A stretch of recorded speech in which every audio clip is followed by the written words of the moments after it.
en sus Biblias el Evangelio de Marcos. Y hoy estoy terminando la serie que he denominado Reencontrando nuestro norte. Cuando una persona pierde su norte, está en problemas, porque no sabe en qué dirección va, no tiene muy seguro aún dónde está parado. Nadie puede negar que hay un problema en nuestra sociedad. Todos anhelan cambios, hablan de esos cambios, hablan de los problemas que hay en la sociedad, pero todos proponen diferentes soluciones y eso mismo es en parte lo que está creando un gran conflicto.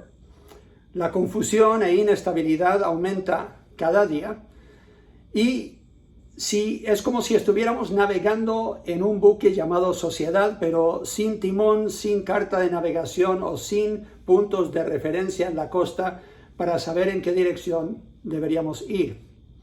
Y ya hemos visto unos cuantos temas que dividen la nación, que dividen el mundo hoy día, pero uno de los temas con el cual quiero terminar esta serie, el tema es la religión. A mí me enseñaron de niño que hay algunas cosas que en la mesa no se hablan, no se tocan estos temas. Y son la política y la religión, porque eso divide, eso puede crear conflicto y problema, pero con hambre uno se queda ahí comiendo igual. Entonces, en la mesa no se hablan esos temas, me enseñaban a mí de niño. Pero hoy vamos a hablar del tema, porque muchos creen que deberían tener los religiosos algo de solución para los problemas del mundo, porque aún la gente en el mundo que no conoce mucho de Dios o que no son muy religiosos o que realmente no se consideran personas de fe, ellos aún así saben que el problema no es solamente del sistema, no es solamente de cosas externas, sino que el problema nace en el corazón del ser humano. Pero el problema es que en el nombre de religión, en el nombre de Dios, al buscar estas soluciones, se han perpetrado en la historia un gran número de crímenes contra la humanidad, de abusos y de pecados. Todo esto por seguir una religión que pretende honrar a Dios. Y ese es el problema no solamente de la historia, pero lo que estamos viviendo hoy día. Se supone que los que realmente deberían tener una solución a los problemas de la sociedad deberían ser los que creen en Dios y los que rezan o oran a un Dios para que esos cambios vengan a ser una realidad en la sociedad. Todos están en búsqueda de la religión que tenga esa solución para el mundo de hoy. Pero volvemos a la regla principal que ya he mencionado más de una vez, y es esta: el ser humano imperfecto no puede crear algo perfecto. Y la religión es otro sistema creado por el ser humano, es un invento del ser humano. Aunque pretendemos que es algo que inventó Dios, Dios nunca nos ha pedido que nosotros sigamos una religión. Y voy a explicar eso en unos momentos. El problema no está en la religión, sino en el corazón imperfecto de cada ser humano. No necesitamos un cambio de religión, necesitamos un cambio de corazón. Y el único que puede hacer el cambio de corazón es Dios. Por eso Jesús habló de un nuevo nacimiento, un nacimiento espiritual. Cuando habló con Nicodemo, un religioso judío, nunca habló Jesús de renovar su religión, habló de renovar su corazón por un nuevo nacimiento, un despertar espiritual. El peor error que uno puede cometer es haber creído en Cristo Jesús, haber nacido de nuevo espiritualmente y después volver a los rudimentos, a los errores de una religión. Es lo que hicieron algunos de los creyentes del tiempo del Nuevo Testamento. Y es por eso que el apóstol Pablo escribe la carta principalmente a los de Galacia, pero otras cartas lo mencionan, que no deberíamos nosotros volver a una religión después de haber conocido realmente al Dios del universo, el creador de todo, a su Hijo Jesucristo, el Salvador de cada ser humano que ha creído en Él. Volver a esos rudimentos es volver a una religión superficial. Dios no quiere una religión. Él quiere tu corazón. Él quiere una relación de amor contigo. En Marcos capítulo 7, versículo 1 en adelante, leemos lo siguiente. Se juntaron a Jesús los fariseos. Los fariseos eran religiosos de ese tiempo, eran religiosos muy estrictos. Ellos cumplían a cabalidad la ley de Dios. Es más, habían agregado más de 600 leyes a los mandamientos de Dios. Para ellos cercar, decían, cercar la ley para que ellos no llegaran ni siquiera al punto de poder quebrantar algunos de los mandamientos de Dios. Se juntaron a Jesús los fariseos, los más estrictos, y algunos de los escribas, los que leían y copiaban la ley de Dios. Ellos habían venido de Jerusalén, los cuales, viendo a algunos de los discípulos de Jesús comer pan con manos inmundas, esto es, no lavadas, los condenaban. Ahí ya tenemos una pista de lo que es ser religioso. El religioso apunta el dedo y condena a los demás. Porque los fariseos y todos los judíos, aferrándose a la tradición de los ancianos, si muchas veces no se lavan las manos, no comen.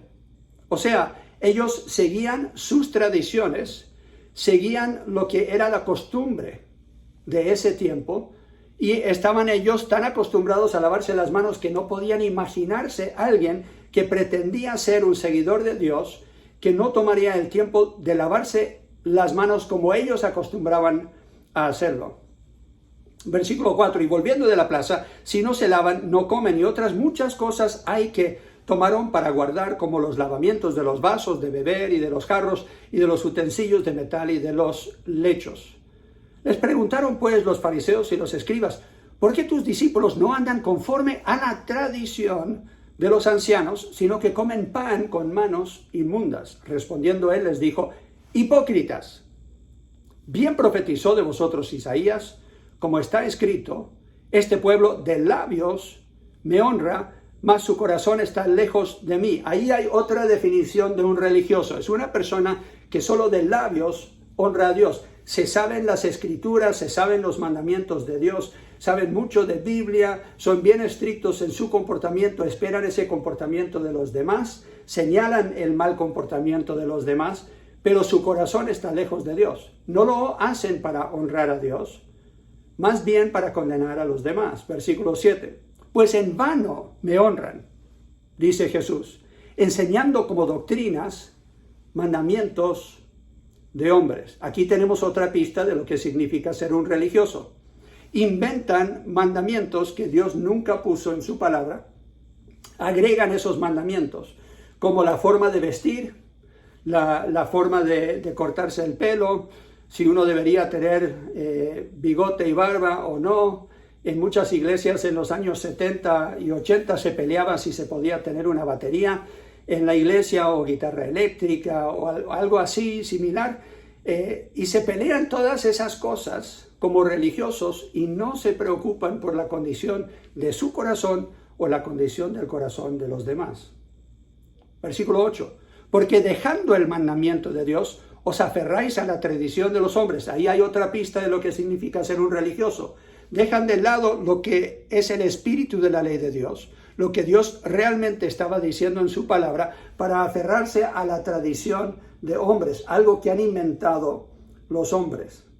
Los lavamientos de los jarros y de los vasos de beber, y hacéis otras muchas cosas semejantes, o sea, muchas reglas.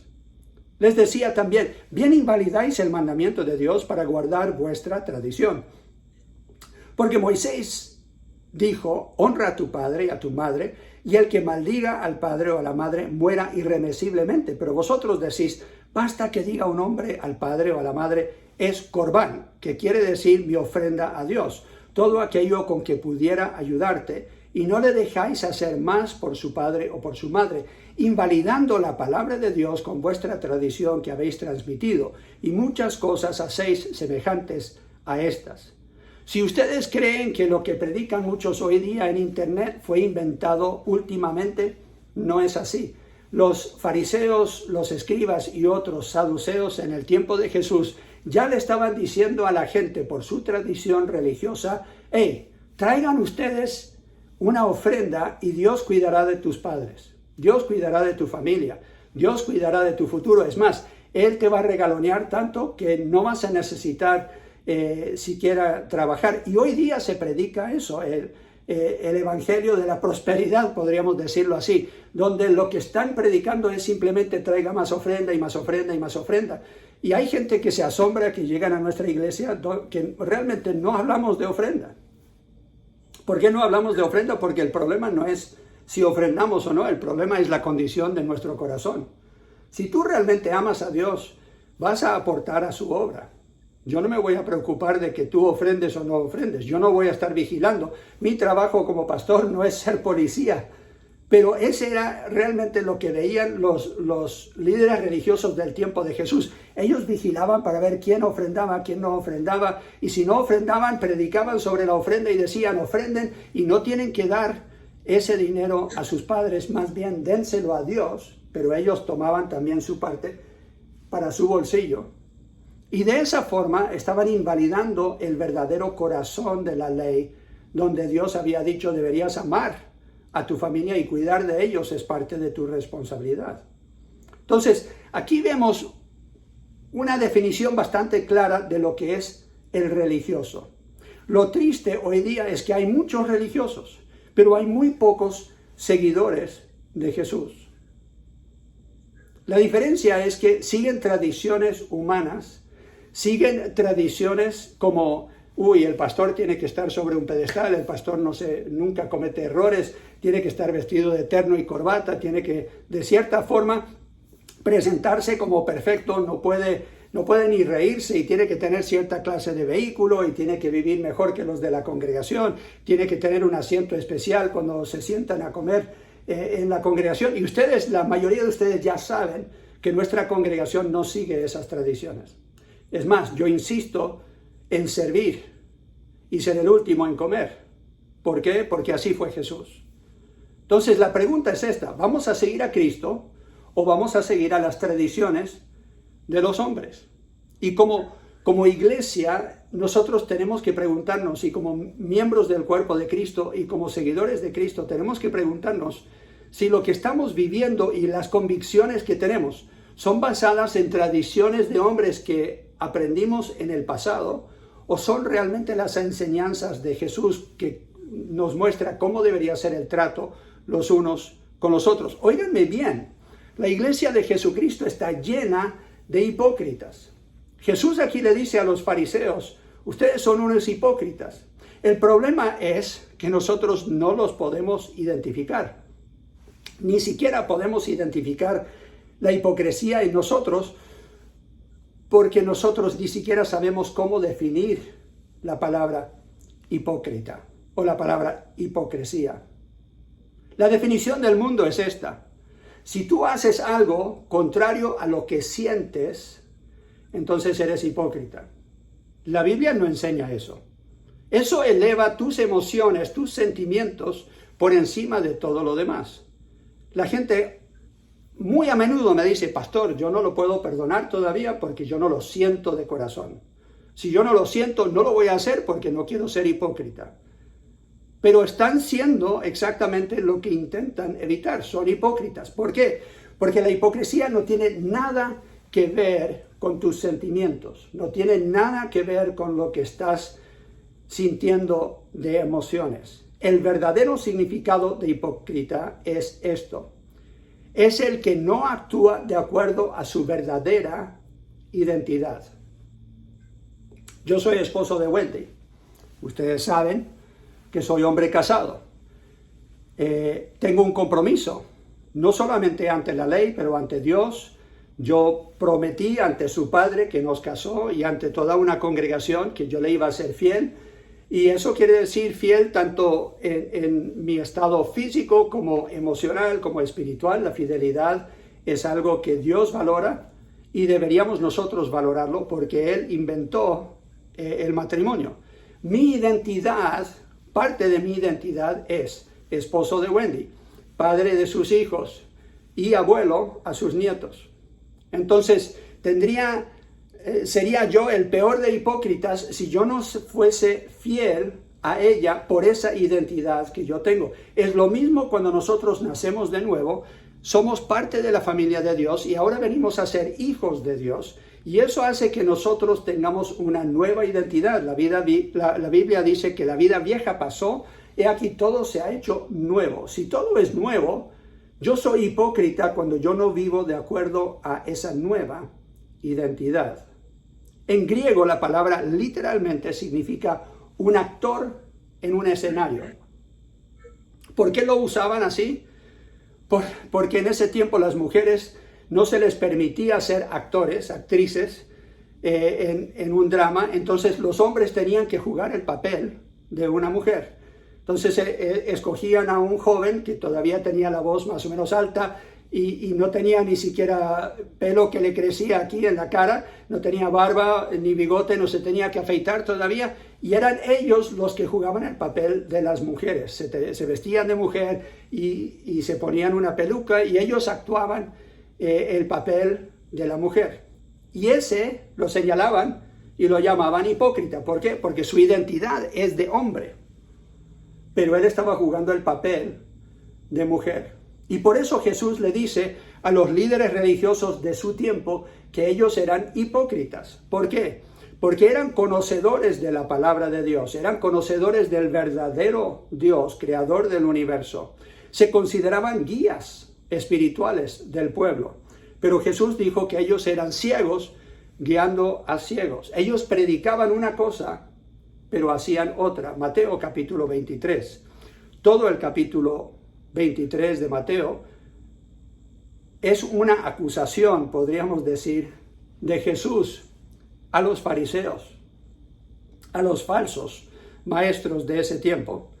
Pero quiero nomás leer los primeros 3 versículos que resumen muy bien lo que sigue en el resto del capítulo. Si quieren una tarea, pueden leer el resto del capítulo en la semana y ahí van a tener muy buena definición de lo que es un religioso hipócrita. Mateo 23, versículo 1 dice: entonces habló Jesús a la gente y a sus discípulos diciendo: en la cátedra de Moisés, o sea, en el asiento de Moisés, se sientan los escribas y los fariseos. Así que todo lo que os digan que guardéis, guardadlo y hacedlo. Mas no hagáis conforme a sus obras, porque dicen y no hacen. Ese es el religioso de hoy día. El religioso exige de otros lo que ni siquiera está dispuesto a cumplir. El ser hipócrita no tiene que ver entonces con tus sentimientos, tiene que ver con tu identidad como hija o hijo de Dios. Vuelvo al ejemplo que usé antes, el ejemplo del perdón. Cuando la gente dice yo no los perdono porque yo no quiero ser hipócrita, porque todavía no lo siento, están desobedeciendo a Dios, porque la Biblia claramente dice que deberíamos perdonar a otros como Dios nos ha perdonado en Cristo Jesús. Si ya somos perdonados, no habiendo merecido ese perdón, es simplemente la gracia y la misericordia de Dios que nos extiende ese perdón. Entonces yo no tengo por qué no perdonar a los demás. Es más, Jesús enseñó una parábola justamente sobre este caso, que había un hombre que le debía a un señor una gran cantidad de dinero y no lo podía pagar. Pero se le perdonó esa deuda. Y salió el gozoso hasta que vio uno que le debía muy pequeña cantidad de dinero y lo agarra y lo está remeciendo y le está exigiendo que le pague en ese instante. Y así somos nosotros. Recibimos el perdón de Dios, agradecidos con Dios por habernos perdonado nuestros pecados, y no somos capaces de perdonar una pequeña ofensa de otro. Eso es hipocresía. No lo digo yo, lo dice Dios en su palabra. No se molesten conmigo, no se enojen conmigo por decir que es hipocresía, es lo que dice Dios. Efesios capítulo 4 habla justamente de nuestra identidad y cómo debería tener un impacto en nuestras vidas. Efesios capítulo 4, versículo 32. Para tener el contexto, deberíamos leer del 30 en adelante. Dice: y no contristéis al Espíritu Santo de Dios, con el cual fuisteis sellados para el día de la redención. O sea, él está hablando a creyentes que tienen el Espíritu Santo. Versículo 31, quítense de vosotros toda amargura, enojo, ira, gritería, maledicencia y toda malicia. Yo creo que ahí más de uno de nosotros nos sentimos identificados. Antes, Sed benignos unos con otros, misericordiosos, perdonándoos unos a otros, como Dios también os perdonó a vosotros en Cristo. Versículo 1 del capítulo 5 dice, sed pues imitadores de Dios, como hijos amados, y andad en amor, como también Cristo nos amó y se entregó a sí mismo por nosotros, ofrenda y sacrificio a Dios en olor fragante. O sea, nosotros somos imitadores de Dios como sus hijos, o deberíamos serlo. Si no lo somos, si no perdonamos a los demás, si hay gritería, enojo y todo lo demás que se menciona en este pasaje, entonces estamos viviendo como hipócritas, o sea, estamos yendo en contra de nuestra nueva identidad. ¿Cómo perdona Dios? La Biblia dice en 1 de Juan 1:9, si confesamos nuestros pecados, Él es fiel y justo para perdonarnos nuestros pecados y limpiarnos de toda maldad. ¿Por qué? Porque Él es fiel y justo, nos perdona. No porque nosotros lo merecemos, no porque nos ganamos el perdón. Entonces, no esperes hasta que la persona demuestre que realmente lo merece. Deberíamos nosotros perdonar como Dios perdona. ¿Tienes una religión o tienes una relación? Esa es la pregunta realmente. Si queremos ver cambios en el mundo hoy día, si realmente queremos ver una revolución en el mundo, nos toca a nosotros como cristianos vivir lo que Cristo enseñó, no una tradición de una religión, porque la religión ya ha demostrado a través de todos estos miles de años que no tiene una solución para los problemas del mundo. La diferencia entre lo dicho y hecho es una gran diferencia, un gran trecho. Si juzgas a otros por no hacer lo que predicas, pero tampoco lo haces tú, eres hipócrita. Si exiges de un líder o de un pastor lo que no vives tú, tienes que quitarte la viga que tienes en tu ojo para ayudar a que otros saquen la pajita que tiene en su ojo. Si dices amar a Cristo, pero no asistes a su iglesia por un hermano imperfecto que te ha ofendido y no lo perdonas, eres hipócrita. Si haces tus devociones, tu devocional todos los días sin falta, pero no tienes una verdadera devoción a Dios, eres hipócrita. Si te quejas de que nadie te sirve y no cuida de ti, pero tú no sirves y no cuidas de nadie, eres hipócrita. Si te sabes todos los detalles de la doctrina correcta y te sabes muchos pasajes de la Biblia memorizados, pero no amas al prójimo, eres un hipócrita. Si exiges que otros sigan una tradición religiosa humana de acuerdo a tu perspectiva, de acuerdo a tus preferencias, como los horarios de un culto o vestimenta o algún corte de pelo, y no muestras misericordia y gracia a los que necesitan a Dios, eres hipócrita. Esto es lo que dijo Jesús, no es lo que digo yo. Si tienes mucho conocimiento de Dios, pero no tienes una relación íntima con Dios, eres un hipócrita. Y el mundo no necesita más fariseos. El mundo no necesita más religiosos. El mundo necesita personas que realmente con el poder de Dios en ellos buscan ayudar a otros en una forma práctica para que ellos encuentren el camino correcto y nazcan de nuevo espiritualmente. Eso es lo que el mundo necesita. ¿Cuál es la solución entonces? Para que la iglesia no siga siendo hipócrita, para que tengamos realmente el poder para fomentar una revolución social en el mundo, nosotros tenemos que ponernos serios. Y el primer paso es reconocer y señalar la hipocresía en mí personalmente. Yo tengo que corregir lo que hay en mí. Yo tengo que estar dispuesto yo a confesar mi pecado.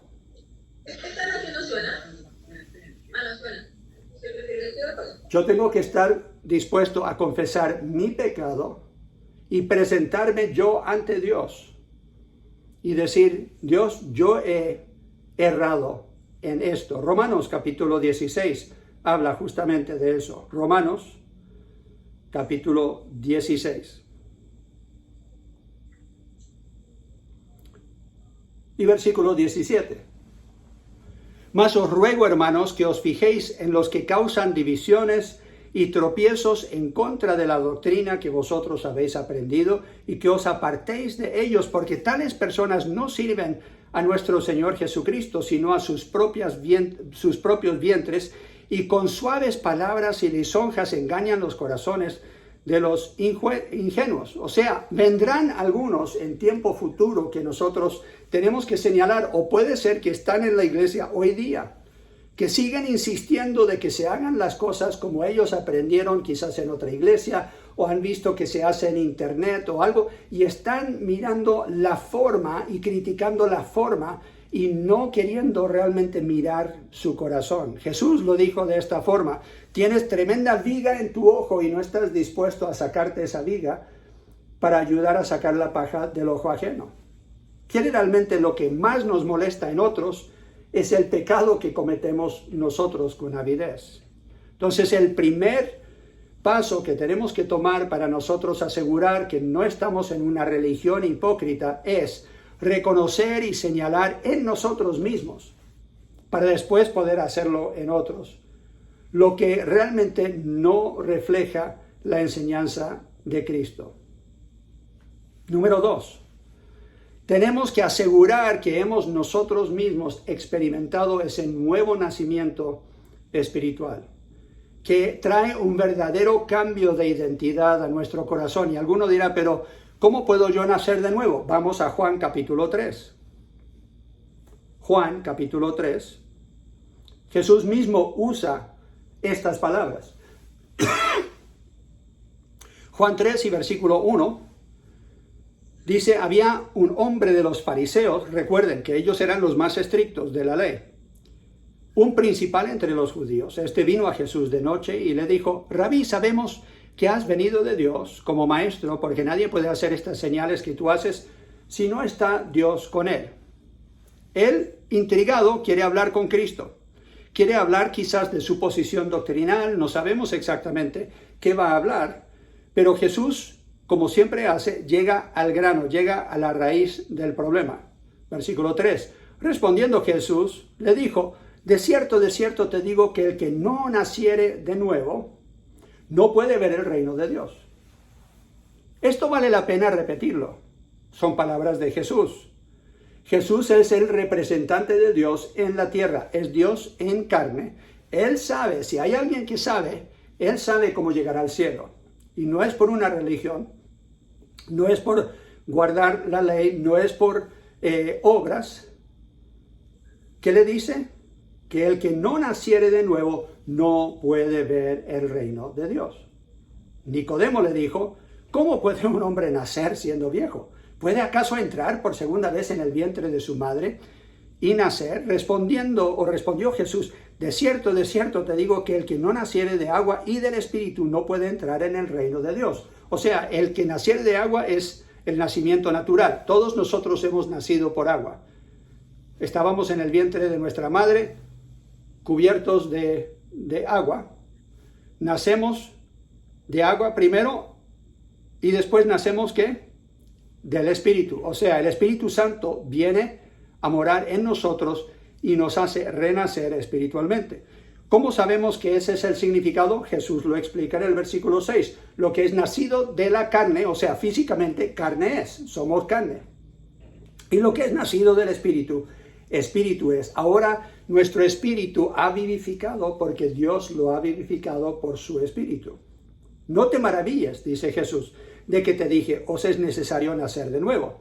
El viento sopla de donde quiere y oyes su sonido, mas ni sabes de dónde viene ni a dónde va. Así es todo aquel que es nacido del Espíritu. O sea, Jesús dice, quizás no lo puedas ver y no lo puedas entender exactamente cómo sucede, pero esto es algo tan real como el nacimiento físico. Hay un nacimiento espiritual y lo hace Dios por medio de su Espíritu.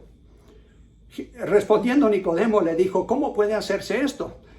Y respondiendo Jesús le dijo, ¿eres tu maestro de Israel y no sabes esto? O sea, con todo el conocimiento que tienes de Dios, de su palabra y todo, ¿no sabes cómo nacer de nuevo? Jesús está sorprendido que él no sepa esto. El problema es que Nicodemo ha sido criado en una tradición que apuntaba a las buenas obras para él llegar al cielo Y Dios nunca, ni siquiera en el Antiguo Testamento, apuntó a las buenas obras para llegar al cielo.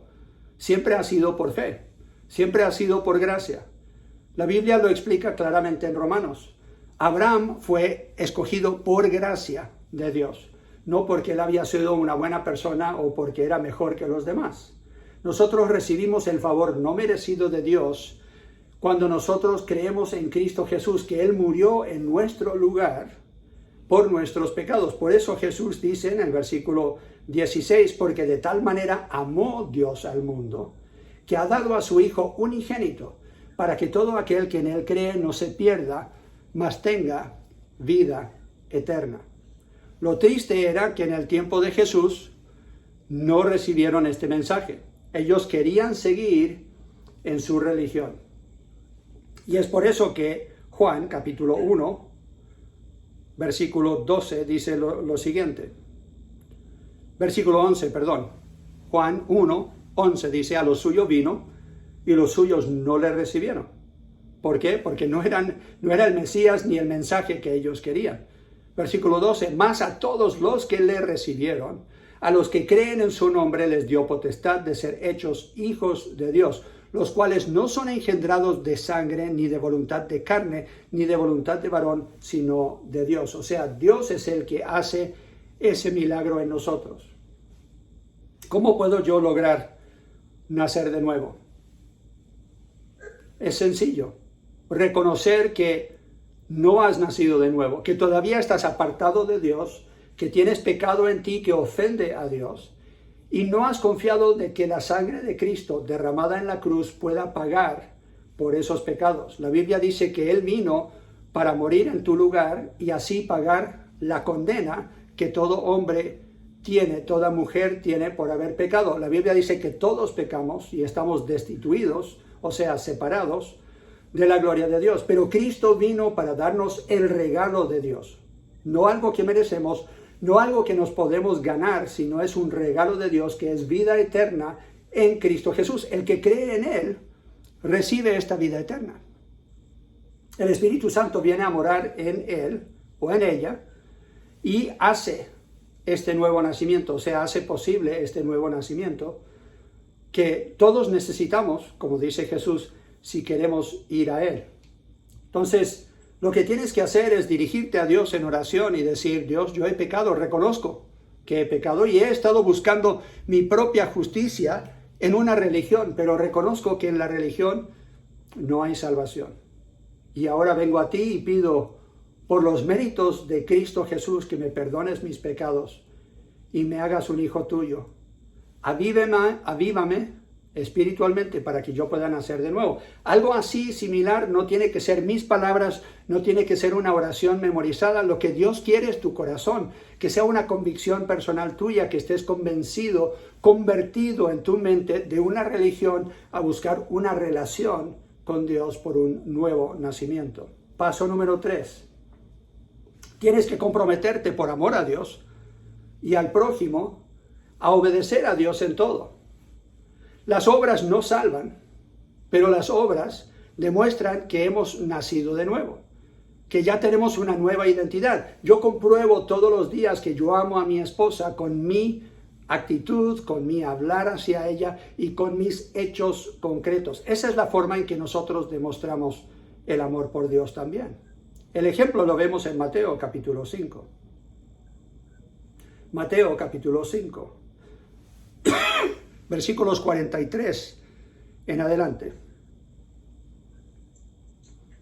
Jesús aquí en el Sermón del Monte está enseñando y predicando lo que realmente significa participar en el reino de Cristo.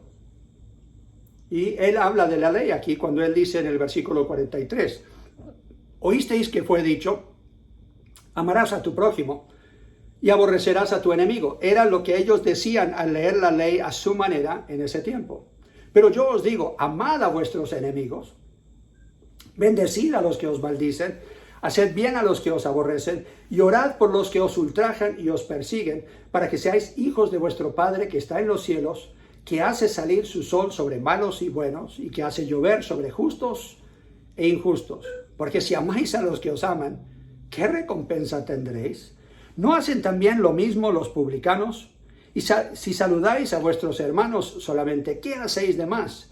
¿No hacen también así los gentiles? Sed pues vosotros perfectos como vuestro Padre que está en los cielos es perfecto. O sea, deberíamos ser imitadores de Dios porque ahora somos sus hijos. ¿Cómo lo logramos? Con la ayuda del Espíritu Santo que mora en nosotros. Es la única forma. Es el poder de Dios obrando en nosotros que lo hace posible. Esta es la pregunta entonces con la cual quiero terminar. ¿Eres seguidor de Jesús o eres seguidor de una religión llamada el cristianismo? Si sigues el ejemplo y las enseñanzas de Jesús, vivirás en tu nueva identidad. Si sigues las enseñanzas de los hombres que forman parte de una religión inventada por los hombres, aunque tenga sus bases en Biblia, estás viviendo una vida de hipócrita. Es tu decisión. Tú puedes decidir llamarte cristiano, pero no tomar en cuenta a Cristo, o puedes llamarte un cristiano y seguir realmente lo que Jesús enseñó que deberíamos nosotros hacer, basado en nuestra nueva identidad. Oremos. Padre Celestial, quiero pedir en este momento por los que están al alcance de mi voz. Habrán algunos quizás que hasta se ofendieron por escuchar esta palabra repetida tantas veces, que son hipócritas, pero pido, Señor, que más bien, en lugar de ofenderse, ellos sientan que tienen que hacer un cambio para poder estar bien contigo y poder nacer de nuevo. Si no lo han hecho aún, pido que les aclares lo que significa eso, que busquen en ti una nueva identidad espiritual, el perdón de sus pecados, que crean de verdad en Jesucristo, el único camino a ti, nuestro Padre Celestial. Avívanos, Señor, a obedecer lo que Cristo enseñó y no seguir una religión inventada por los hombres, para que tú seas glorificado en este mundo y veamos una verdadera revolución de amor en la sociedad. Lo pido en Cristo Jesús. Amén.